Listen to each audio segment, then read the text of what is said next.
ఎర్ర సముద్రము నీ ఆజ్ఞ మేరకు రహదారిగా మారగా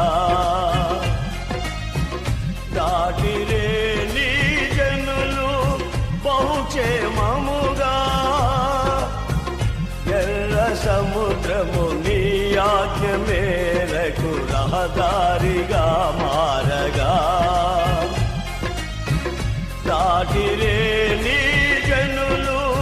బహుక్షేమముగా ఆ